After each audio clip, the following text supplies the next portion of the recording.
हरे कृष्णा। आज चर्चा करने का प्रयास करेंगे कृष्णा पार्ट 3।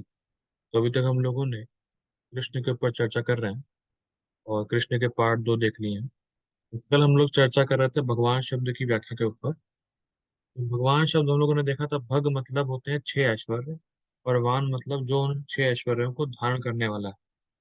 तो हम लोगों ने देखा था कि भगवान में 6 ऐश्वर्य पूर्ण रूप से हैं और किसी भी व्यक्ति में 6 ऐश्वर्य साथ में नहीं हो सकते, और अगर कुछ ऐश्वर्य होते भी हैं तो पूर्ण नहीं होते। तो हम लोगों ने करे चर्चा किया था। फिर हम लोगों ने देखा था कि हम लोग ये जो 6 ऐश्वर्य हैं उनके ऊपर एक एक लीला पे चर्चा करेंगे या समझने का प्रयास करेंगे कि भगवान में 6 ऐश्वर्य किस प्रकार से मैनिफेस्ट होते हैं, किस प्रकार से हम जान सकते हैं, देख सकते हैं। ठीक है। देखिए, भगवान में ये सारे 6 ऐश्वर्य पूर्ण रूप से हैं, इसीलिए भगवान के लिए कुछ असंभव नहीं है। फिर रिपीट कर रहा हूँ, भगवान में ये 6 ऐश्वर्य पूर्ण रूप से हैं, तो इसीलिए भगवान के लिए कुछ भी करना असंभव नहीं है। तो ये प्रश्न बनता ही नहीं है कि भगवान ने कैसे कर दिया, भगवान ने ऐसा कैसे हो गया। अरे वो कुछ भी कर सकते हैं इसलिए भगवान। ठीक है। तो हम लोग पहला जो ऐश्वर्य भगवान का देख रहे हैं वो है स्ट्रेंथ, बल। तो देखिए, बहुत सुंदर प्रसंग आता है श्रीमद् भागवतम के दूसरे स्कंद में।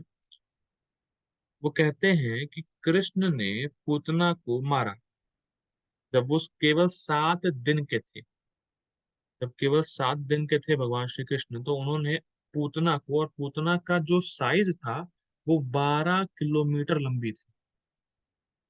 कल्पना करिए, 7 साल का बच्चा 12 किलोमीटर लंबी एक शैतानी, या कह सकते हैं एक राक्षसी से, मतलब कंपैरिजन करिए आप। 7 साल का नाजुक बच्चा और 12 किलोमीटर लंबी राक्षसी, और उसको भगवान ने 7 दिन का होते हुए केवल अपने होठों से मार दिया। इतना आश्चर्य है, केवल होठों से मार दिया। बताइए, कुछ नहीं करना पड़ा, केवल होठों से भगवान ने उस राक्षसी के प्राण हर लिए जो 12 किलोमीटर लंबी थी। आप कल्पना कीजिए क्या बल होगा।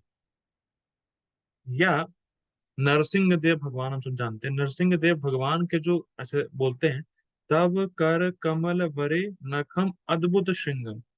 उनके हाथ, जो नरसिंह देव के हाथ कमल के समान थे, लेकिन उन उन कमल जैसे हाथों के ऊपर जो नाखून है, उन वो कितने अद्भुत हैं कि हिरण्यकश्यपु की जो बॉडी थी वो स्टील की थी, और स्टील की बॉडी को अपने हाथों से उसकी छाती फाड़ दी हिरण्यकश्यपु की। बताइए, कमल जैसे हाथों से, या कमल जैसे हाथों के नाखून से स्टील जैसी बॉडी को फाड़ दी। ये है भगवान में opulence। या जब कृष्ण मात्र 11 साल के थे तो उन्होंने कंस को हरा दिया, कंस को मार दिया। या और भी बहुत सारे असुर आए और भगवान कृष्ण ने सबको परास्त कर दिया इतनी छोटी उम्र में, हम कल्पना भी नहीं कर सकते। या हम जब जानते हैं कि जब दामोदर लीला हुई थी, तो भगवान के कमर में उखल बंधा हुआ था। उस उखल वो उखल जो है, दो अर्जुन के वृक्ष के बीच फंस गया, और भगवान जब उसको थोड़ा सा खींचे आगे बढ़ाए, तो वो जो अर्जुन के वृक्ष हैं वो नीचे गिर गए थे हमसे। और एक जगह शब्द आता है भागवतम में, दिवी स्पृशोर। दिवी मतलब क्या है, वो पेड़ इतने विशाल थे कि लगा था कि आकाश को छू रहे हैं। उस उतने वो दोनों इतने बड़े बड़े विशाल पेड़ को केवल भगवान ने अपने जो कमर में बंधा हुआ उखल है उससे गिरा दिया, जड़ से उखाड़ के। ऐसा नहीं बोल रहे कि पेड़ हिला दिया, पेड़ को जड़ से उखाड़ दिया। ये भगवान की ताकत है, भगवान में बल है। दूसरा, भगवान का जो फेम है, तो हम सब जानते हैं भगवान कृष्ण तीनों लोकों में फेमस है। और उनकी फेमसिटी, या भगवान इतने ज्यादा प्रभावशाली है, उनका जो कह सकते हैं उनकी जो पॉपुलैरिटी है वो इतनी ज्यादा है, उनके गुणों का वर्णन लोग इतना ज्यादा करते हैं कि माता रुक्मणी ने केवल भगवान की भगवान के गुणों को या भगवान की जो महिमा है उसको सुना, कि तीनों जगत में देवता तक भगवान की महिमा को गाते हैं, केवल रुक्मिणी माता ने उसको सुना और उनसे शादी करने का मन बना लिया। तो उसी प्रकार से जो व्यक्ति भगवान की महिमा को सुनता है, जैसे रुक्मिणी माता ने केवल सुना, कृष्ण को देखा नहीं है, केवल सुना और कृष्ण के प्रति आकर्षित हो गई। इसी तरीके से जो भगवान कृष्ण की महिमा को नियमित रूप से सुनता है, वो भी भगवान की तरफ आकर्षित हो ही जाता है या हो ही जाएगा। तो ये एक पास टाइम। तीसरा, भगवान के पास पूर्ण धन है। पूर्ण धन क्यों है? क्योंकि देखिए, लक्ष्मी जी धन का प्रतीक है, क्या कह सकते हैं, लक्ष्मी जी धन देने वाली। तो भगवान श्री कृष्ण की सेवा में हजारों करोड़ों लक्ष्मियां लगी हुई हैं। हम बताएं, हम लक्ष्मी जी से कुछ धन मांगते हैं, वो लक्ष्मी ही भगवान श्री कृष्ण की सेवा में लगी। और एक लक्ष्मी नहीं, करोड़ों हजारों लक्ष्मियां लगी हुई हैं। इसका वर्णन आता है ब्रह्म संहिता में। चिंतामणि प्रकर सद्मसु लक्ष्य, चिंतामणि प्रकर सद्मसु लक्ष्य वृक्ष, चिंतामणि प्रकर सद्मसु लक्ष्य वृक्षः लक्षावृतेषु सुरभिरभिपालयन्तम् सहस। कृष्ण ही भुलवाते हैं, माफ कीजिएगा। चिंतामणि प्रकर सद्म सुकल्प, हाँ, चिंतामणि प्रकर सद्म सुकल्प वृक्ष लक्षावृतेषु सुरभिरभिपालयन्तम् सहस्र कोटि लक्ष्मी, ऐसे करके श्लोक है। सेव्यमानम गोविंदमादि पुरुषम तमहम भजामि, ये इसमें आता है।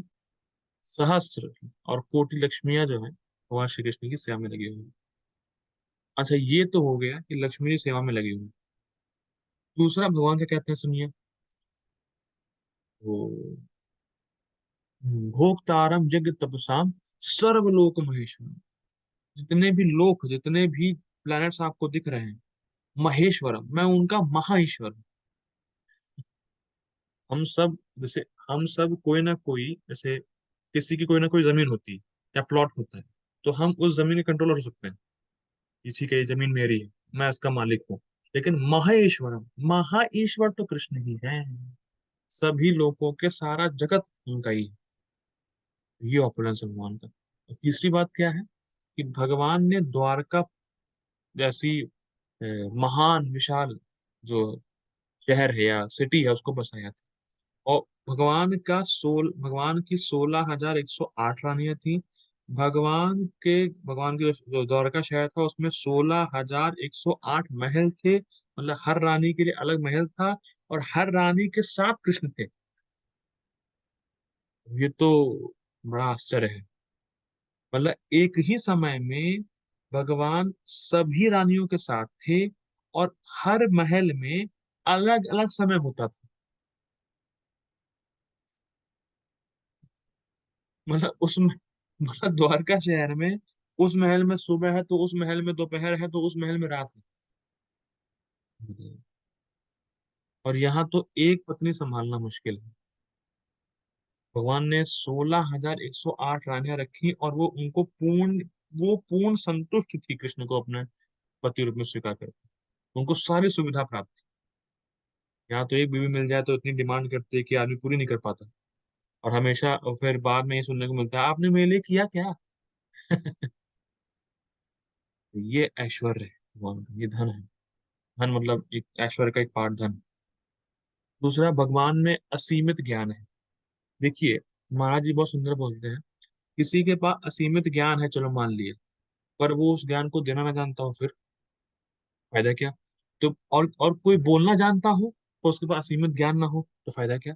लेकिन भगवान के पास असीमित ज्ञान भी है, और भगवान परफेक्टली बोलना भी जानते हैं। इसीलिए तो गीता जैसा महान ग्रंथ दिया भगवान ने, भगवत गीता। क्या जबरदस्त ग्रंथ है। इस दुनिया में जितनी फिलोसफी है, उन सब से हाईएस्ट फिलोसफी जो भगवत गीता में है। ये है भगवान का नॉलेज, भगवान का ज्ञान। और भगवान का ज्ञान क्या, भगवान ही हमें ज्ञान दे रहे हैं। हमारे पास जो भी ज्ञान आ रहा है, मैं जो बोल पा रहा हूँ, मैं जो समझ पा रहा हूँ, ये सब कृष्ण ही दे रहे हैं। कृष्ण कहते हैं 15.15 में, सर्वस्य चाहम हृदि सन्निविष्टो मत्ता स्मृतिर्ज्ञानम अपोहनम च वेदेश सर्वैरहमेव वेद्यो वेदांत कृत वेद विदेव चाहम। कि मैं सभी जीवों के हृदय में स्थित होकर और मुझसे ही स्मृति ज्ञान और अपोहनम होता है, भूलता है व्यक्ति। और वेदेश सर्वे अहमेव वेद्यो, सारे वेदों से तुम्हें मुझे ही जानना है। अच्छा, क्यों आपको क्यों जानना है? क्योंकि वेदांत कृत वेद विद एव चाहम, क्योंकि मैं ही वेदों का ज्ञाता हूँ, मैंने ही वेदों को लिखा है। जिसने वेदों को लिखा है वही तो बताएगा ना उसमें जानने को क्या है। तो भगवान कृष्ण ही वेदों को लिखे, और भगवान कृष्ण ही बता रहे हैं कि इस वेदों से मुझे ही जानना है।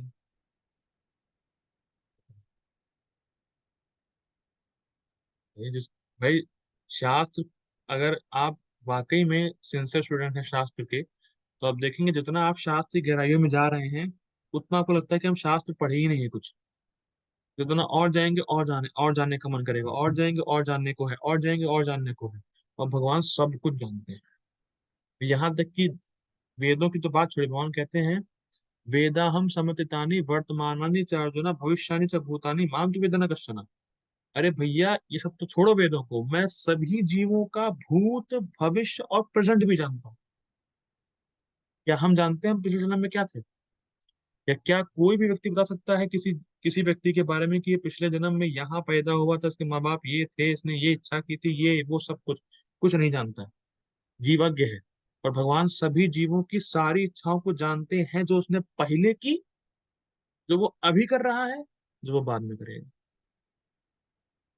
यह है ज्ञान। ठीक है, ये तो हो गया ज्ञान की बात। अब भगवान के सौंदर्य की बात आती है। भगवान का सौंदर्य इतना सुंदर है, इतने सुंदर श्याम सुंदर रूप में है भगवान।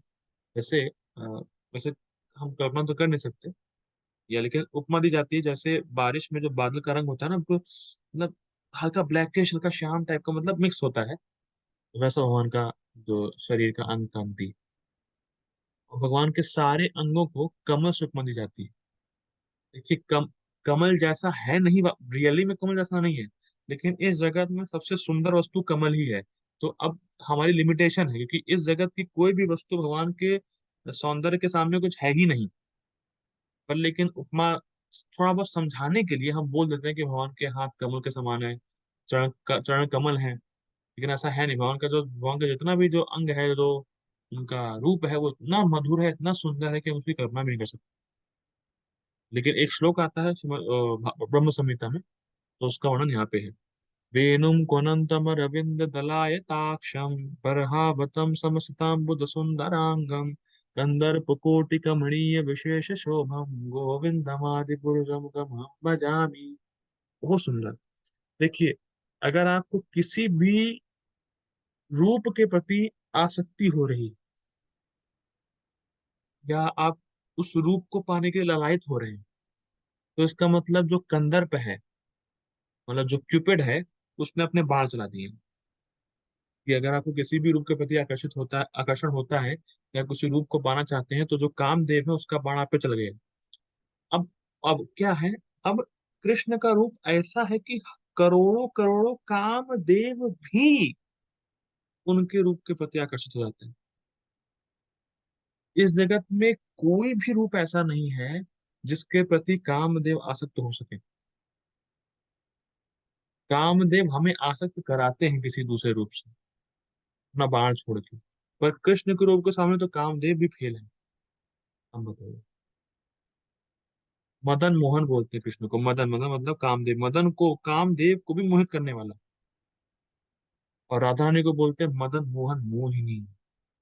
राधा रानी तो कृष्ण को भी मोहित कर देती। ये अलग विषय है। ठीक। अब देखिए, इतना सब कुछ गुण होते हुए भी, इतना सब कुछ होते हुए भी, रिनंसिएशन, त्याग।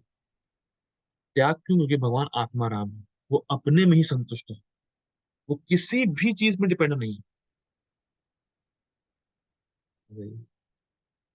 जैसे बोला जाता है नर नारायण ऋषि के बारे में, नारायण ऋषि भगवान के अवतार हुए, वो भी तो तपस्या कर रहे हैं। और महाप्रभु, महाप्रभु बिल्कुल सन्यासी की तरह जीवन बिताया अपने। 23 साल में उन्होंने 23 साल में सन्यास ले लिया उन्होंने। उनके पास अच्छी बीवी थी, उनका अच्छा चल रहा था, मतलब जो भी उनका पढ़ाने का जो टीचिंग था चल रहा था, घर बार सब सही था, माता की माता थी इनके, सब कुछ सही था। लेकिन फिर भी हमारे कल्याण के लिए, उसमें बोलते हैं, आता है महाप्रभु की लीला में कि महाप्रभु प्रचार प्रचार करना चाह रहे थे, पर महाप्रभु की बात तो कोई सुन नहीं रहा था। पर उस समय सन्यासी की वैल्यू बहुत हाई थी, सन्यासी की बात हर कोई सुनता था। तो उसने जन कल्याण के लिए, महाप्रभु ने हमें भक्ति देने के लिए, हमें कृष्ण प्रेम देने के लिए उन्होंने सन्यास स्वीकार किया। सब कुछ होते हुए भी सन्यास। हम में अगर एक कोई भी एक गुण आ जाए तुच्छ मात्रा में, तो घमंड आता है, यार देखो मैं कितना सुंदर हूँ, मेरे पास कितना ज्ञान है, मेरे पास ये है वो है। और हम समझ नहीं रहे सब कृष्ण से आ रहा है। एक सेकंड लीजिएगा, माफ कीजिएगा, वो रूम में आ गए थे मिलने के लिए। तो मैं कह रहा था कि हाँ, तो हमें घमंड आता है, और वो घमंड नहीं करना चाहिए, वो कृष्ण की कृपा से जो मिला है उसका इस्तेमाल कृष्ण की सेवा में करना चाहिए। ठीक है। और देखिए व्यास, अब देखिए सब कुछ होने के बाद व्यास देव श्रीमद् भागवतम के प्रथम स्कंद के तीसरे अध्याय में लिखते हैं, उसमें बहुत सारे अवतारों का वर्णन है। और फिर अवतारों का वर्णन करने के बाद व्यास देव कहते हैं, कृष्णस्तु भगवान स्वयं, एके चामसा कला पुंसा कृष्णस्तु भगवान स्वयं, मतलब कृष्ण ही स्वयं भगवान, कृष्ण ही भगवान है, बाकी सब उनके अंश अवतार या या अवतार है, एक्सपेंशन। अब हम लोग आज का टॉपिक लेंगे, लास्ट टॉपिक रहेगा हमारा। अब कभी कभी कुछ लोग होते हैं जो ऐसा बोलते हैं कि भगवान यहाँ क्यों आएंगे, भगवान अपने धाम में मस्त है, अपना लीला कर रहे हैं, यहाँ क्यों आएंगे, क्या जरूरत है उनको यहाँ आने की। कई बार ऐसा प्रश्न आता है कि अगर सब कुछ भगवान कंट्रोल कर ही रहे हैं, तो यहाँ क्यों आएंगे फालतू में, यहाँ क्यों, यहाँ किसके लिए आएंगे, या भगवान इतने महान है कि यहाँ आ ही नहीं सकते। अगर तुम कह रहे हो भगवान महान है, यहाँ आ नहीं सकते, तो उनकी महानता में त्रुटि नहीं आ गई। आप कह रहे हो इतने महान है वो यहाँ आ नहीं सकते, तो मतलब ऐसा कोई कार्य है जो वो कर नहीं सकते, तो महान कैसे हो, बताओ। ये- आप खुद सोचिए ना, आप कह रहे हो महान भी है और ये कर नहीं सकते, तो कर नहीं सकते तो महान कैसे हुए। फिलहाल इसको साइड पॉइंट रखते हैं, तो इसमें एक कथा है जो आचार्यगण बोलते हैं। वो कहते हैं कि एक बार अकबर ने बीरबल से यही पूछा कि जो तुम्हारे भगवान है ना, वो नीचे क्यों आते हैं, क्या जरूरत है आने की। तो बीरबल ने कहा कि ठीक है, मैं आपको सही समय आने पे उसका जवाब दूंगा। ठीक है, हो गया। तो अब एक दिन यमुना नदी में अकबर और बीरबल और अकबर का बेटा और कई सारे लोग नौका विहार करने के लिए गए। ठीक है, बोटिंग करने के लिए गए। अब क्या हुआ, बोट में अकबर था, बीरबल था, और अकबर का बच्चा था, और चार गार्ड थे। तो अब क्या है, तो अकबर का जो बेटा था वो छोटा था, तो वो अपना मस्ती कर रहा था बोट में। फिर एकदम से क्या हुआ, बीरबल ने अकबर के बेटे को धक्का दे दी, और अकबर का बेटा यमुना नदी में गिर गया। जैसे ही वो गिरा, तुरंत अकबर भी कूद गया अपने बच्चे को बचाने के लिए, और अकबर उस बच्चे को बाहर लेके आए। लेकिन जब अकबर उस बच्चे को बाहर लेके आए, देखा कि वो बच्चा नहीं था, वो उस बच्चे की डमी थी। तो अकबर खूब गुस्सा हुआ बीरबल के ऊपर, ये क्या मजाक है, तुमने क्यों फेंका, क्या है, ये है वो है। तो बीरबल ने उत्तर दिया, अरे महाराज, आपका बेटा अगर गिर भी गया था तो आप क्यों कूदे, चार गार्ड तो हमारे पास है, भाई हम चारों को कहते कि तुम भैया तुम नीचे जाओ बचाओ बच्चे को, आप क्यों कूदे। तो अकबर ने कहा, क्या है मजाक है, वो मेरा बच्चा है, मैं कूदूंगा नीचे, मैं बचाऊंगा उनको, अपने बच्चे को मैं बचाऊंगा। तो बीरबल ने कहा, सेम इसी तरीके से जो जीव आत्मा है वो इस जगत में फंसा पड़ा है, वो भगवान का अंश है, तो भगवान स्वयं आते हैं अपने बच्चे को बचाने के लिए। तो फिर उसे समझ में आया, अच्छा अच्छा ये है। तो बेसिकली भगवान भी उन्हें दो कारण बताते हैं इस जगत में आने का, गीता में, और जो कि बहुत फेमस श्लोक है, यदा यदा हि धर्मस्य ग्लानिर्भवति भारत अभ्युत्थानम अधर्मस्य तदात्मानं सृजाम्यहम्। जब जब धर्म की ग्लानि होती है, मैं आता हूँ धर्म की स्थापना करने के लिए। अब धर्मस्य ग्लानि का अर्थ समझिए। यहाँ धर्म का अर्थ है जब जब लोगों का भगवान में से विश्वास उठ जाता है, भगवान की भक्ति लोग करना बंद कर देते हैं, तो भगवान आते हैं। यहाँ यहाँ कोई वो धर्म की बात नहीं हो रही, हिंदू मुस्लिम क्रिश्चियन ये वो धर्म की बात यहाँ नहीं होती है शास्त्रों में। यहाँ धर्म की बात है जो जीव का धर्म है, जीव का धर्म है कृष्ण की भक्ति करना। तो जब लोग कृष्ण की भक्ति नहीं करते हैं, लोगों का कृष्ण पे से विश्वास उठता है, भगवान पे से विश्वास उठता है, जब लोग नास्तिक बनते हैं, तब भगवान आते हैं। और दूसरा कारण क्या है? परित्राणाय साधूनां विनाशाय दुष्कृतां धर्म संस्थापनार्थाय संभवामि युगे युगे। जो वो हैं, जो दुष्कृत हैं, जो मतलब असुर हैं, उनका विनाश करने और साधुओं को संतुष्ट करने के लिए। देखिए साधु जो होते हैं ना, वो भगवान की भक्ति में लगे रहते हैं, और वो भी चाहते हैं कि भगवान हमसे आदान प्रदान करें। तो भगवान भक्त की इच्छा को रखने के लिए, भक्त से आदान प्रदान करने के लिए ही मेन आते हैं। भाई दुष्टों का नाश तो भगवान अगर किसी कोरोना को भेज, जैसे कोरोना आ गया, कोरोना से कितने लोग मर गए, तो भगवान अगर हल्का सा ट्विस्ट करें, कोई वायरस ले आए, तो लोग सब सब मर जाएंगे दुष्ट लोग। लेकिन भगवान का ये साइड पॉइंट रहता है, दुष्टों का विनाश। मेन उनका पॉइंट रहता है कि साधुओं के साथ जो उनका संबंध है, या साधु जो भगवान के इंतजार में तपस्या कर रहे हैं, या भगवान से आदान प्रदान करना चाहते हैं, तो भगवान आते हैं। उनकी इच्छा को संतुष्ट करने के लिए भगवान आते हैं। जैसे नरसिंह देव इसलिए नहीं है कि हिरण्यकश्यप प्रहलाद महाराज को मार देगा, कि हिरण्यकश्यप बहुत तबाही मचा रहा है, ना ना ना, उसके लिए नहीं है। जब जब हिरण्यकश्यप ने चैलेंज किया प्रहलाद महाराज को, ये विष्णु कहाँ है, ये विष्णु, तो जब प्रहलाद महाराज ने बोला कि इस पिलर में है विष्णु, तो कहा अगर इस पिलर में विष्णु है तो बाहर आए। तो प्रहलाद महाराज को तो दिख रहे थे विष्णु, और हिरण्यकश्यप को दिख नहीं रहे थे जबकि थे। तो फिर प्रहलाद महाराज ने कहा नहीं, मेरे स्वामी हैं इस पिलर में या इस खंबे में है। तो बस इस बात को रखने के लिए कि मेरा भक्त जब कह रहा है कि मैं पिलर में हूँ, तो फाड़ के नरसिंह देव बाहर आ गए। भक्त की बात रखने के लिए, भक्त वत्सलता के लिए भगवान यहाँ आते हैं। दुष्टों का विनाश विनाश तो ये सब साइड पॉइंट है, ठीक है। और संभवामी युगे युगे, हर युग में आते हैं। और इस युग में भगवान चैतन्य महाप्रभु के रूप में आए, और भगवान अपने नाम के रूप में हमारे साथ। कली काले नाम रूपे कृष्ण अवतार, नाम रूपे भगवान हमारे साथ हैं।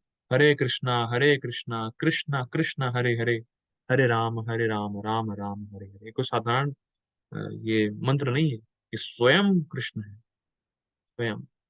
जब हम इस मंत्र का, महामंत्र का जप करते हैं, तो हम कृष्ण के संपर्क में रहते हैं, ठीक है? तो अब यहाँ पे बहुत सारी बातें हैं।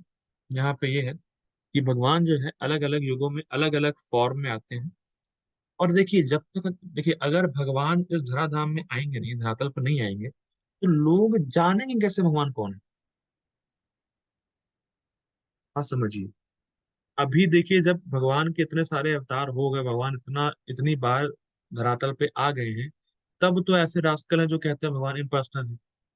अब अगर भगवान आएंगे ही नहीं कभी, तो पक्का भगवान भगवान है ही नहीं, भगवान निराकार है। और भगवान आते हैं तो हम सुन चुके हैं, भगवान में इतने दिव्य गुण है कि जो भी भगवान के संपर्क में आता है, और जो भी भगवान को देखता है, वो तुरंत भगवान से आकर्षित हो जाते हैं। तो बद्ध जीवों को आकर्षित करने के लिए भगवान आते हैं, बद्ध जीवों को बताने के लिए आते हैं कि भैया जागो, तुम्हारा घर यहाँ नहीं है, तुम्हारा घर आध्यात्मिक जगत में। इसलिए भगवान आते हैं। जब जब देखता है बद्ध जीव की भगवान की लीला कितनी मधुर है, भगवान कितने मधुर हैं, और मैं ऐसे भगवान के साथ शाश्वत रूप में रह सकता हूँ अपने अपने घर में, तो फिर वो जाने का प्रयास करते हैं। भगवान इसलिए आते हैं, बद्ध जीवों को आकर्षित करने के लिए, बद्ध जीवों को अपने पास ले जाने के लिए, अपने बच्चों को अपने पास ले जाने के लिए आते हैं। जैसे अगर कोई बच्चा मेले में खो गया, और कहीं से खबर लगी कि उसके पिता को कि आपका बच्चा यहाँ पर है, वो तुरंत भागा भागा आएगा, और उसको बताएगा कि तुम मेरे बच्चे हो, तुम्हारा घर वहां पर है, तुम क्यों यहाँ पे हो, तुम चलो मेरे साथ। तो भगवान भी ऐसे ही आते हैं। भगवान शास्त्र के माध्यम से बताते हैं कि तुम्हें क्या करना है। जो शास्त्र है ना भगवान की, ये भगवान की कृपा है शास्त्र। हमें भगवान के बारे में मालूम चलता है, हमें अपने घर के बारे में मालूम चलता है, और कैसे अपने घर पहुंचना ये मालूम चलता है। बहुत सुंदर भक्त हैं जिन्होंने मुझे बहुत अच्छी बात बोली, मुझे अभी तक याद है वो। बहुत सुंदर बात बोली थी। उन्होंने कहा जैसे अगर आप कहीं ड्राइविंग करते हैं, आप लगाते हैं गूगल मैप, और गूगल मैप आपको बताता है कि after 200 metre turn right exit, और ये वो बोलता रहता है। तो उन्होंने कहा जब आप भक्ति में इतना सिंसियर हो जाएंगे, भक्ति अच्छे से करेंगे, तो जैसे मैप वाला आपको रास्ता बता रहा है, वैसे भगवान स्वयं आपको बोलेंगे आपको ये करना है, आपको ये करना है, आपको ये करना है। इतना सुंदर है। वो स्वयं मार्गदर्शन करेंगे आपका। और ये शास्त्रिक बात है। तेषाम